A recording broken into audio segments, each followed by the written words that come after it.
మనిషికి దెబ్బ తగిలితే సానుభూతి చూపించి ప్రధానమంత్రి ఇంక్లూడింగ్ చంద్రబాబు కూడా అన్నాడు మళ్ళీ విచిత్రం, ఖండిస్తున్నాను ఇదని చెప్పి అంటూనే మళ్ళీ ఇంకో పక్క దాడి అని ఆయనే అని మళ్ళీ ఇంకో పక్క ఇది డ్రామా అని ఆయనే అంటాడు.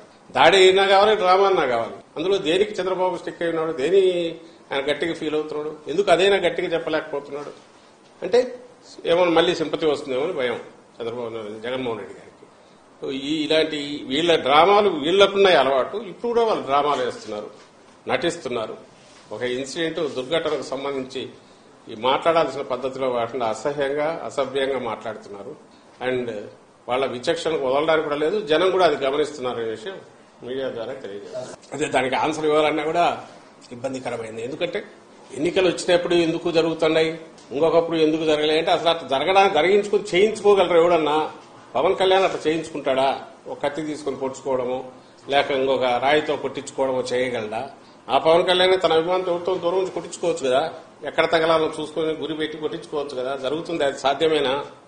అతనికి ఏం మాట్లాడాలో అర్థం కావట్లేదు. తను మాట్లాడేది ఇక్కడ ఎవరు మేము అప్పీల్ చేసినా లేక ఆపోజిషన్ వాళ్ళు చేసినా ప్రజలకే చెప్పాలా, ప్రజల విచక్షణకే ప్రజల వాళ్ళకే అప్పీల్ చేయాలి. మేమేమో జరిగింది ఇది, ఎవరు అటాకరో తెలియాలి, ఈ దాడి జరిగింది లేదా వెనక పర్పెట్రేటర్స్ ఎవరన్నా ఉంటే అదన్నా బయటకు రావాలి మేము అడుగుతున్నాం. వాళ్ళేమో వాళ్ళు అదే డిమాండ్ చేయొచ్చు నిజంగా వాళ్ళు నిజాయితీ పరులైతే. అది వదిలేసి డ్రామా అనే దాంతో వాళ్ళు వెళ్తున్నారు. Public will judge.